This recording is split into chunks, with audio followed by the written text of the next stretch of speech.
Bonsoir à tous, merci d'être aussi fidèles chaque mercredi pour nos indices d'été. En 2008, Michel Fourniret et son ex-épouse Monique Olivier ont été condamnés à la perpétuité pour des crimes pédophiles. Mais aujourd'hui, le couple diabolique revient à la une de l'actualité. Ils sont soupçonnés d'avoir tué un proche du gang des Postiches pour lui voler un trésor.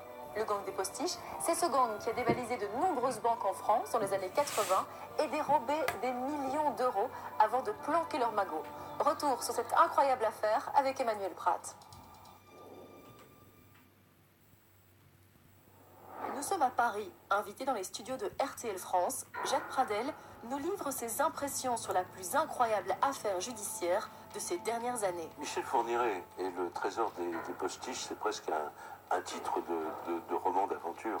Durant les années 80, le gang des Postiches va dévaliser des milliers de coffres de banque dans les plus beaux quartiers de Paris. À chaque fois, ils font un butin énorme. André Belaïch, chef du gang des Postiches, nous confie le secret de leur efficacité redoutable. Dans les coffres, il y a toujours un point faible.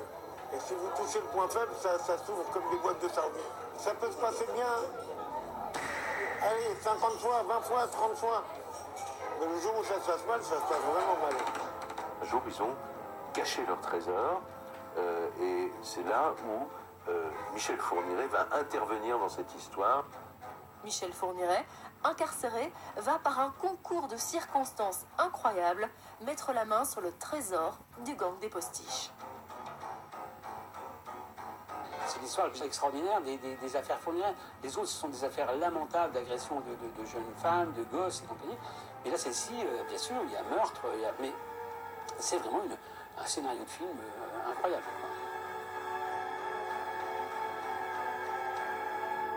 Mais commençons par le début. Acte 1, le gang des Postiches. Un gang qui a fait la une des journaux durant 6 ans. Entre 1981 et 1986, ils ont dépouillé des milliers de coffres de particuliers dans 27 banques situées dans les beaux quartiers de Paris, raflant à chaque reprise des lingots, des pièces d'or et de l'argent. Jacques Pradel, journaliste RTL, s'en souvient très bien. Le gang des Postiches, ça a été le cauchemar de la police et du ministre de l'Intérieur des années 80.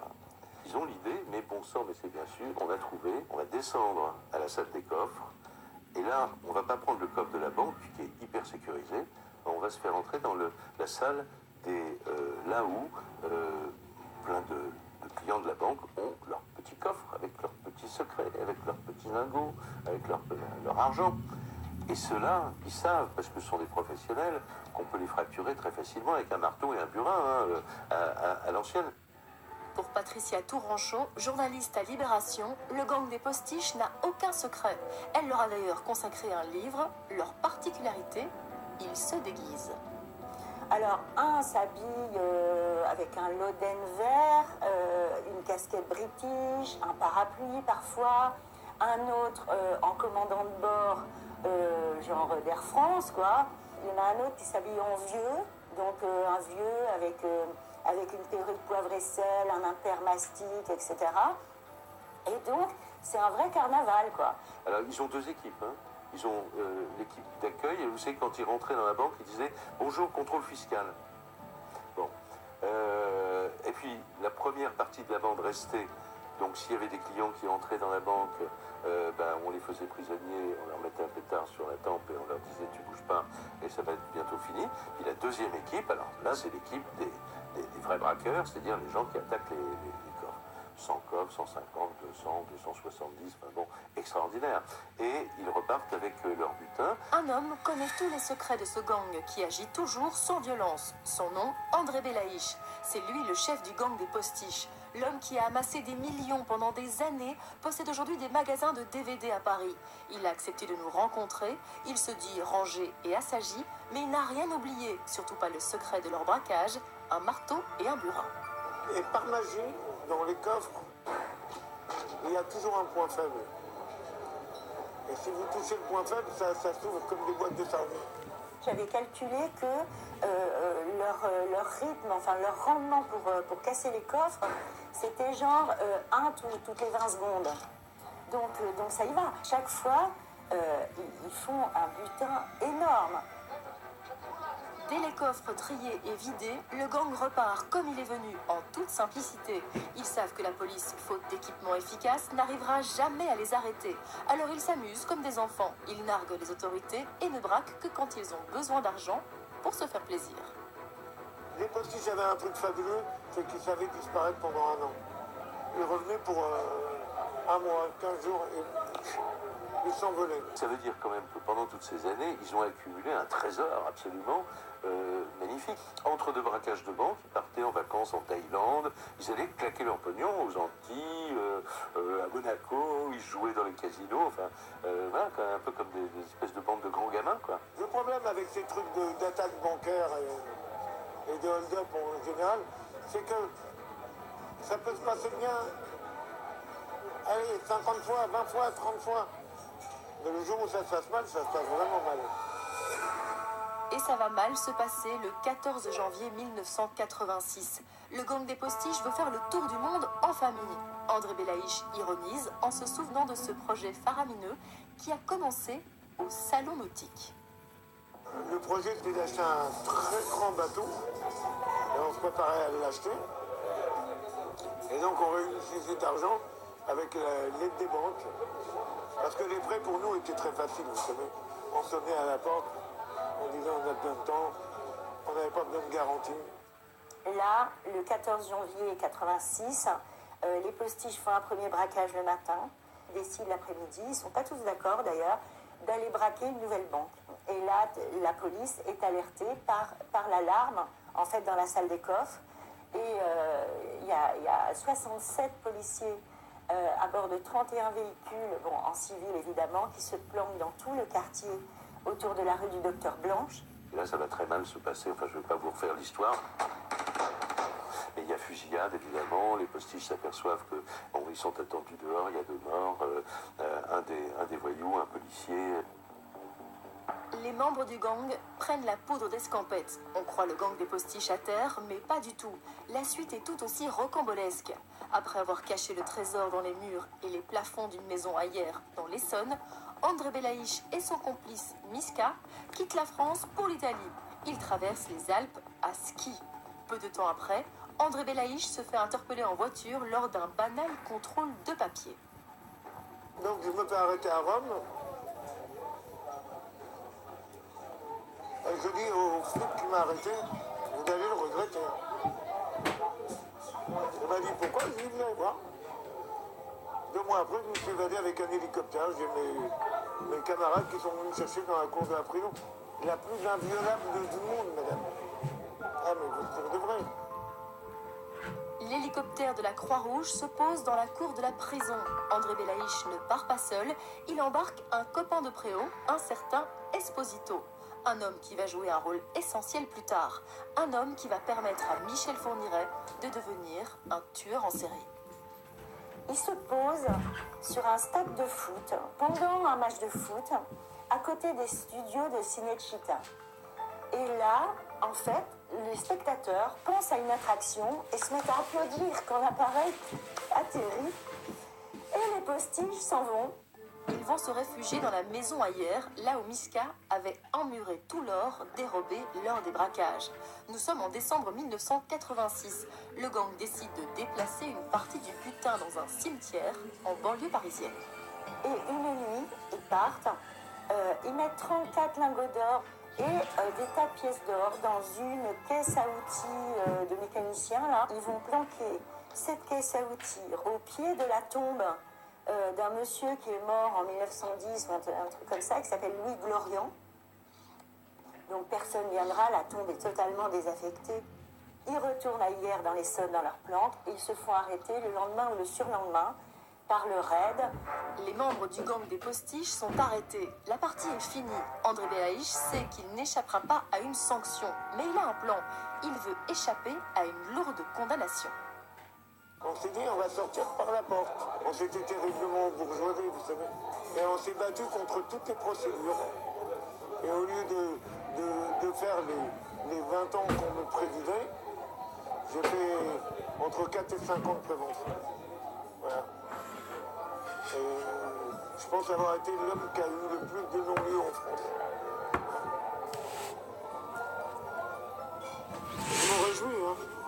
veut dire qu'il y a une justice particulière, mais il y a une justice. Alors qu'il était le chef du gang des postiches, André Béhaïch n'a donc jamais été condamné pour ses faits. Il a bénéficié d'un non-lieu en jouant avec la procédure et les failles de l'enquête. Et aujourd'hui, patron de magasin de DVD, il a tourné la page, non sans une certaine fierté quand même. J'ai ma vie, je suis vivant, je travaille, je vis aussi bien que je vivais avant, sauf que j'ai pas cette folie des milliards. Je m'en fous. J'ai même écrit des livres. J'ai même fait un film. Vous en connaissez beaucoup, vous, de leurs vivants qui font un livre sur leur vie? Dédé? Hein? Fin de l'acte 1, le gang des postiches n'existe plus.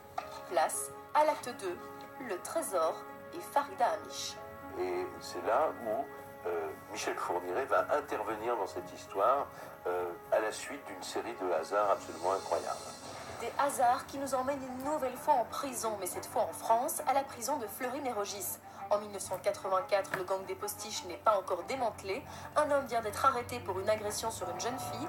Cet homme, c'est Michel Fourniret, qui a marqué le commissaire Daniel Bourgard. C'est lui qui a obtenu les aveux du tueur en série.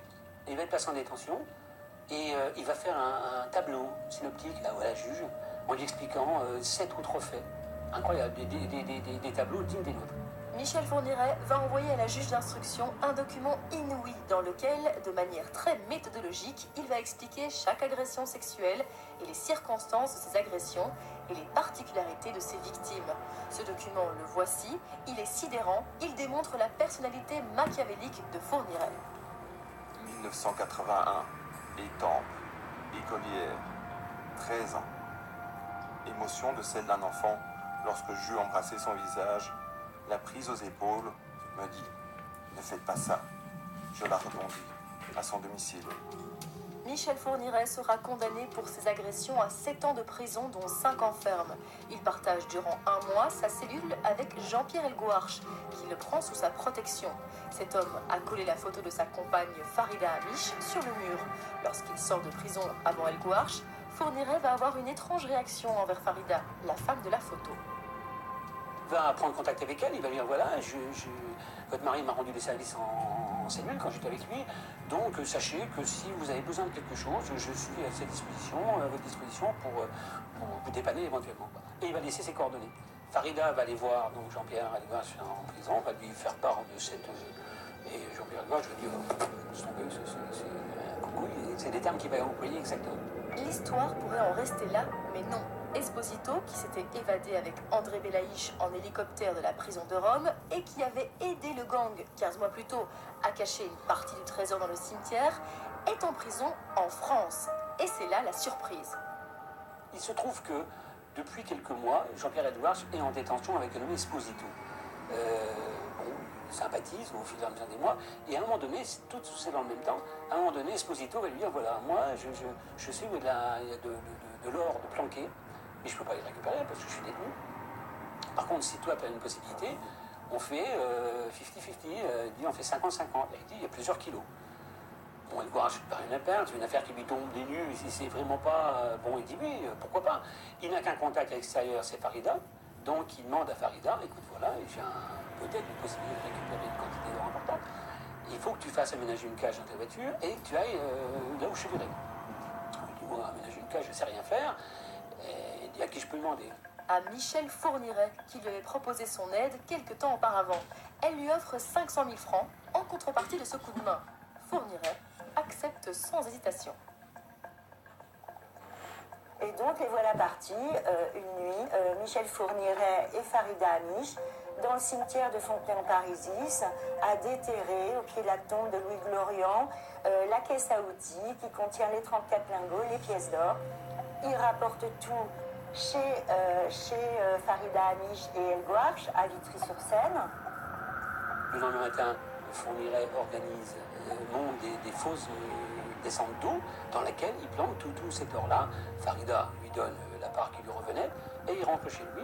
Farida va voir Elgouarch au parloir, lui dit impeccable, tout est bien, l'or est là, il vous attend quand vous sortirez, tout est prévu, tout s'est passé comme il faut.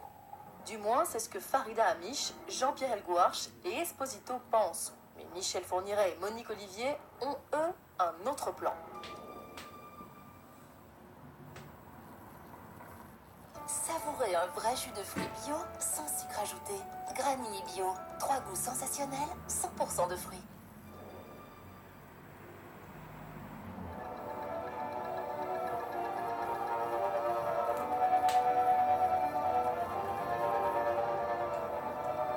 Michel Fourniret et Monique Olivier sont soupçonnés d'avoir tué Farida Amish, la femme de Jean-Pierre Elgoua, un proche du gang des Postiches, pour lui voler un trésor. Le gang des Postiches, c'est ce gang qui, dans les années 80, a dévalisé de nombreuses banques en France et dérobé des millions d'euros. Fourniret se ravise. Il se dit, mon épouse est enceinte, on attend un enfant, on n'a pas un rond, on a...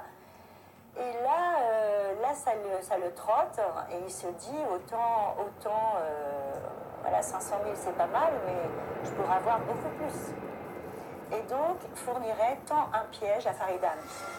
Il va se présenter un soir, le 12 avril 88, au domicile de Farida, prétendant qu'il a besoin d'un coup de main pour aller récupérer des armes. Farida ne peut pas lui refuser ce service-là, étant donné qu'il vient de lui en rendre un beaucoup plus important. Plus personne ne reverra Farida à partir de ce jour-là. Le couple machiavélique Fourniret-Olivier a laissé des indices pour brouiller les pistes. Ils prennent la voiture, tout de suite après le meurtre, la voiture de Farida Amish. Ils vont aller l'abandonner sur un parking à Orly pour laisser entendre qu'elle est partie avec son amant, évidemment, et avec le magot, pour que Elgoua se dise « Ah, ben alors cette fille, c'est terrible, elle m'a eu, elle est partie avec le magot », et que surtout, il ne cherche pas une autre explication et qu'il ne s'intéresse pas à Michel Fourniret. Et ce n'est pas tout. Monique Olivier montre alors ses talents d'actrice. Ce qui me fascine, c'est ce côté comédienne extraordinaire de Monique Olivier. Elle va aller dans la famille de Farida Amish pour participer aux recherches. Elle va téléphoner à la prison où se trouve toujours Elgoua, se faire passer pour Farida Amish, demander un parloir, l'obtenir, et de façon à laisser croire à Elgoua que, en tout cas le jour où elle a téléphoné, le jour du parloir, elle était vivante, alors qu'en fait elle est morte depuis plusieurs jours. Donc, vous voyez jusqu'où va la perversité de ce couple dans l'élaboration quasiment... Enfin, on a l'impression que ce sont des auteurs de fiction, quoi, et qui réalisent leur propre scénario. Et pas n'importe quel scénario. Michel Fourniret et Monique Olivier ont dérobé au gang des Postiches 34 lingots et des pièces d'or. Un véritable pactole. Avec une partie de cet argent, ils vont acheter le château de Sautou, dans les Ardennes. Un château idéal pour réaliser des projets criminels. Le viol et le meurtre de jeunes filles. C'est là que Michel Fourniret et Monique Olivier vont devenir des tueurs en série. Jacques Pradel, auteur du livre « Les grandes affaires criminelles pour les nuls », connaît bien ce couple. Michel Fourniret, pour moi, c'est un cas d'école du tueur en série. Mais ce qui me fascine dans l'histoire de Michel Fourniret, ce n'est pas Michel Fourniret, c'est Monique Olivier. Parce que c'est une coproduction criminelle pour moi. C'est vraiment un pacte diabolique parce que Michel Fourniret, avant de la rencontrer, n'a jamais tué. Quand ils se rencontrent d'abord par un échange de courrier. C'est l'époque à laquelle, suite à sa condamnation pour viol, Fourniret est en prison avec Jean-Pierre Elgoua, le compagnon de Farida Amish. Et il s'ennuie. Alors, il passe une petite annonce dans un journal catholique du genre détenu cherche à briser sa solitude, cherche correspondante. Et il y a quelqu'un qui lui répond, et cette personne, c'est Monique Olivier. Et puis au fil des semaines et des jours, ils continuent à s'échanger des lettres, et c'est là que se constitue ce pacte diabolique. Monique Olivier se plaint de ses anciens compagnons. Qu'est-ce qu'elle lui dit? Tu me débarrasses de mes anciens compagnons, ça veut dire tu les tues. Et moi je vais t'amener des vierges, puisque c'est l'obsession avouée de Michel Fourniret. Il appelle ses victimes MSP, membrane sur pattes. Bon. Et dès que Fourniret sort de prison en 1987, le couple met son plan diabolique à exécution. Leur cible, Isabelle Laville, une jeune fille de 17 ans, repérée quelques jours plus tôt. Monique Olivier est au volant de la camionnette. Elle s'arrête auprès de cette jeune fille et lui dit « Mademoiselle, je peux vous aider à vous rapprocher de chez vous ?» Elle sait très bien où va la jeune fille. Elle ne se méfie pas, elle monte. Et puis un petit kilomètre plus loin, il y a un monsieur au bord de la route qui fait du stop. Il a un jerrycan à la main, un automobiliste en panne. Ah bah celui-là on va le prendre aussi si vous voulez. Et on le prend, il monte derrière, et par derrière il agresse Isabelle Laville. Et ensuite, voilà, il va la tuer, c'est la première victime. Le second meurtre sera celui de Farida Hamish. Et puis les autres vont s'enchaîner, minimum 2 par an. C'est l'acte 3, l'acte final, mais qui à nouveau sera rempli de rebondissements incroyables. Tout commence en France en 2000 et 2001, par la disparition de 2 adolescentes, Céline Saison, 18 ans, et Manania Tumpong, 13 ans. Les enquêteurs français n'ont pas d'indices. En juin 2003, un homme est arrêté pour une tentative d'enlèvement en Belgique. Les policiers belges en avisent leurs collègues français, le commissaire Daniel Bourgard, en charge du dossier des 2 disparitions. Immédiatement, la manière d'opérer me permet de penser réellement que Fourniret peut avoir un rôle dans les 2 affaires qu'on traite. Des devoirs d'enquête sont exigés, notamment sur l'ADN retrouvé dans la fourgonnette de Michel Fourniret, véhicule acheté lui aussi avec l'argent du gang des postiches. Le temps passe et nous voilà en juin 2004. Les policiers belges ont entendu plus de 100 fois le couple. Et la surprise, Monique Olivier avoue qu'elle et Fourniret ont tué 8 personnes, dont une certaine Farida Hamish. Et on est devant elle, quand elle nous dit ça, et on dénule pratiquement, parce que c'est trop gros. Le commissaire rencontre alors Michel Fourniret, une rencontre qu'il n'est pas prêt d'oublier. Donc je rencontre Fourniret pour la première fois donc, ce jour-là, dans les locaux de la police fédérale de Dinan, et j'ai affaire à un gars de 65 ans qui les faisait réellement calme, monsieur tout le monde. Qui, quand il parle, quand il décide de parler, il est précis, concis. S'il faut 6 mots, il n'en prend pas 7. Le mot le plus horrible, il prononce. Il fait des phrases incroyables. Hein. Sur l'affaire Farida Hamish, il ne dit pas « j'assassine pour piquer l'argent ». Non, lui, il fait un transfert de propriété. Les enquêteurs ne vont pas comprendre immédiatement qui est Farida, ni le lien avec le gang des postiches. C'est Patricia Touranchot, journaliste, qui va le faire en 2004. Elle vient d'écrire un livre sur le gang. Fin juin 2004, moi je retourne à Libération après avoir pris 6 mois de congé pour faire ce livre sur le gang des postiches. Et ma première grosse affaire, finalement, c'est de m'occuper de Fourniret et de Monique Olivier. Et là, on s'aperçoit très rapidement qu'une des victimes, Farida Hamish, donc, a été, elle, tuée pour de l'argent. C'est un meurtre crapuleux. Et on apprend que cet argent a été volé dans un cimetière. Et moi, je ne peux pas m'empêcher de penser, évidemment, que ça peut être le magot du gang des postiches, puisque je sais qu'il a été enterré dans un cimetière. Et ça me taraude, et finalement, à un moment, je décide de vérifier cette intuition. Est-ce que oui ou non, c'est ce magot-là? Et c'est bien le cas. La réalité dépasse la fiction. On imagine que c'est un scénario de film, alors que c'est une réalité, c'est une histoire vraie, c'est une histoire extraordinaire. C'est l'histoire la plus extraordinaire des affaires Fourniret. Les autres, ce sont des affaires lamentables d'agression de jeunes femmes, de gosses et compagnie. Mais là, celle-ci, bien sûr, il y a meurtre, mais c'est vraiment un scénario de film incroyable, quoi. Un scénario macabre, même pour un commissaire chevronné. Quand il avoue ces meurtres-là, j'essaye de lui en faire dire davantage parce que je sais qu'il y en a d'autres. On est tous convaincus qu'il y a d'autres meurtres. Et pas de regret, donc je lui dis, mais il y a des familles qui attendent leur gamine, donc pour ça vous pourriez éventuellement me dire quelque chose.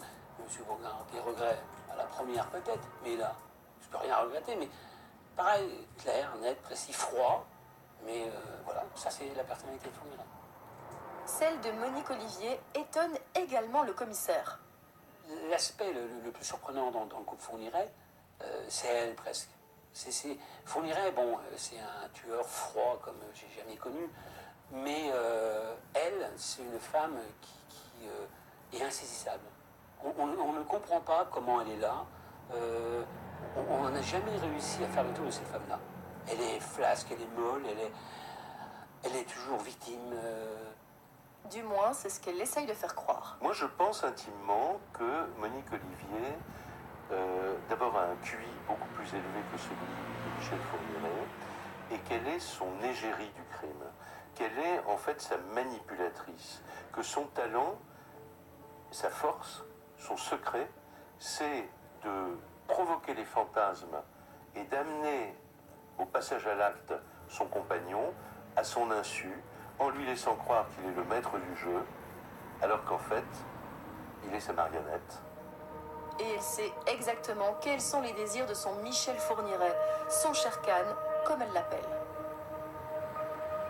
Et le soir, quand il rentrait, il racontait à Monique Olivier ce qu'il avait fait, quels avaient été les derniers mots de la victime, quelle avait été la dernière scène de la vie de ces malheureuses, et il demandait à Monique Olivier, dans leur jeu sexuel, de se mettre dans la peau de la victime et de le supplier, monsieur, ne me tuez pas, monsieur, etc., etc. Interrogé par le commissaire Bourgard, le couple va alors expliquer dans les moindres détails, mais dans des versions différentes, le meurtre de Farida Amish en 1988, soit 16 ans plus tôt.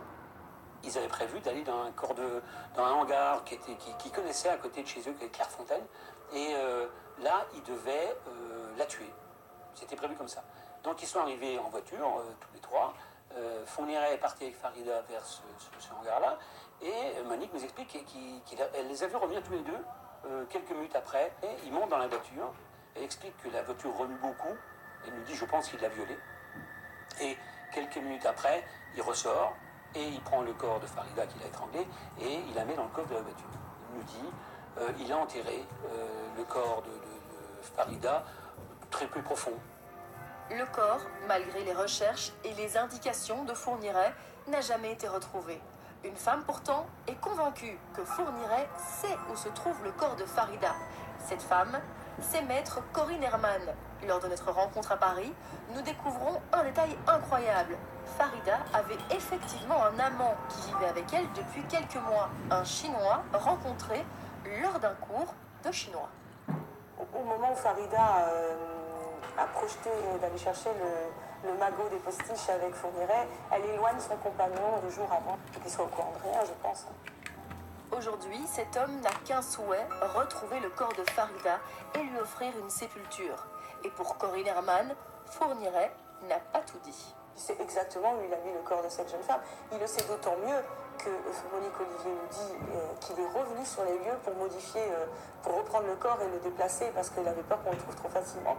D'autant plus que là, c'était quand même la femme d'un repris de justice. Ce repris de justice, c'est donc Jean-Pierre Elgouarch qui, à la fin de sa peine en avril 1989, va chercher sa compagne Farida, disparue 6 mois plus tôt. Il se pose la question, qui est au courant de l'affaire? Il n'y a personne, à part Farida bien sûr et Fourniret, donc il va penser à Fourniret. Il vient voir Fourniret et non seulement il vient le voir, mais en plus il l'avise qu'il va venir le voir. Ce qui fait que Fourniret, qui est déjà installé au Sotou, va revenir à son ancien logement à Sedan, à banlieue de Sedan, un affreux bouge de 2 pièces, vraiment la pauvreté même, quoi. Elgouarch arrive là-dedans, ils ont pas un rond. Fourniret demande à Elgouarch de lui couper les cheveux parce qu'il n'a pas les sous pour aller chez le coiffeur.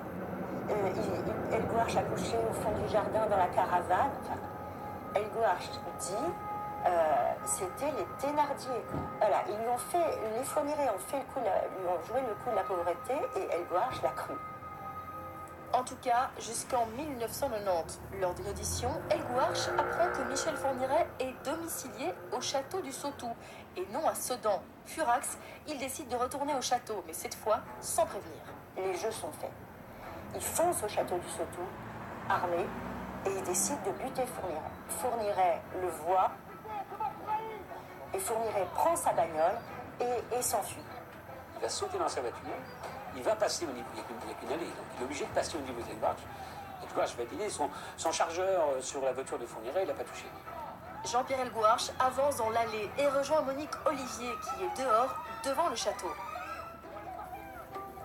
Il a envie de la tuer, elle aussi, mais elle a son gamin, et puis elle pleure, elle lui dit, mais je vous assure, elle a vraiment disparu, je suis malheureuse, parce que c'était une bonne amie, c'est une fille formidable, et elle va l'émouvoir finalement, elle va à moitié le convaincre, parce qu'elle a un gros pouvoir de persuasion. Quand Elgouarch la voit, il lui dit, mais est-ce que il lui demande, hein, est-ce que c'est vous qui avez tué Farida et compagnie? Elle va dire non, elle va nier, alors que là, elle a vraiment l'occasion de lui dire, bah oui, parce qu'en plus, elle pouvait supposer, pas évident, mais pouvait supposer qu'Elgouarch allait régler le problème avec Fourniret en direct, sans passer par la police, bien entendu, et que ça allait la débarrasser de Fourniret. Si elle en avait une telle peur, elle avait une occasion de se débarrasser de Fourniret, une occasion qu'elle n'a pas saisie. Au contraire, elle a joué de la victime comme d'habitude. El Gouarch repart sans réponse et le couple Fourniret-Olivier vend aussitôt le château et s'installe à Sarcustine en Belgique pour y poursuivre leur épopée criminelle. Ils sont arrêtés en 2003 et jugés pour 5 meurtres et 2 assassinats. Michel Fourniret a été condamné en 2008 à une perpétuité perpétuelle, qui est une peine très rare en France, qui a été prononcée 5 ou 6 fois en France, qui indique qu'il ne pourra absolument pas sortir de prison, qu'il n'a aucune perspective de sortie de prison. Monique Olivier a été condamnée à une peine extrêmement rare en France également, concernant les femmes, puisqu'elle a été condamnée à une peine de perpétuité, mais avec une peine de sûreté de 28 ans, ce qui veut dire chez nous que pendant 28 ans, elle ne pourra pas demander sa mise en liberté. Compte tenu de leur âge, il y a de fortes chances pour qu'ils finissent en prison. Ce qui n'empêche pas un nouveau procès, celui du meurtre de Farida Amiche, pour lequel le couple est en aveu. Il est prévu dans quelques mois. Ils sont déjà condamnés, certes en France, à la peine la plus haute possible. Il n'empêche qu'il est important qu'il soit rendu justice à chaque famille et à chaque victime.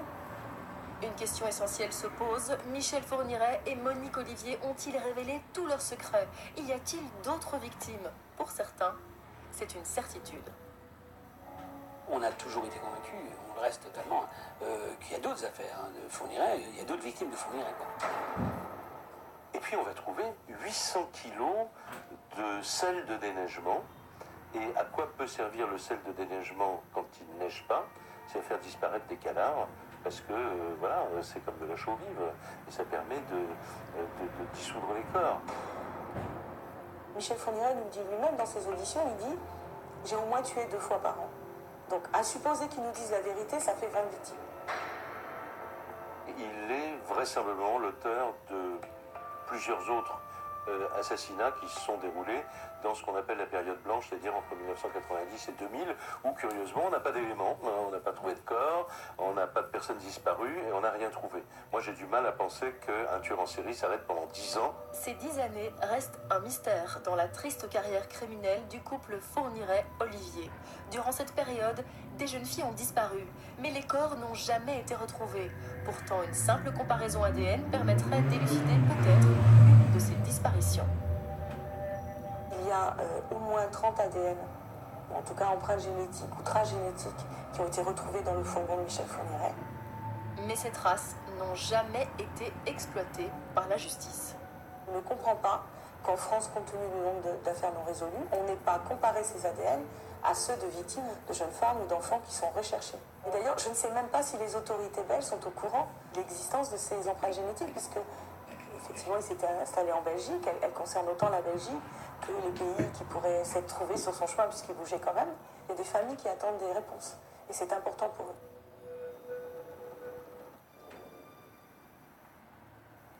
Le procès de Michel Fourniret et Monique Olivier devrait s'ouvrir prochainement dans les Yvelines en France. Monique Olivier, qui pouvait espérer une libération d'ici quelques années, pourrait voir sa peine s'allonger. C'est la fin de cette émission. La semaine prochaine, nous reviendrons sur le témoignage de Marie-Rose d'Antony, qui a poignardé mortellement son compagnon lors d'une dispute en juillet 2012. Je vous souhaite une excellente soirée et à mercredi prochain.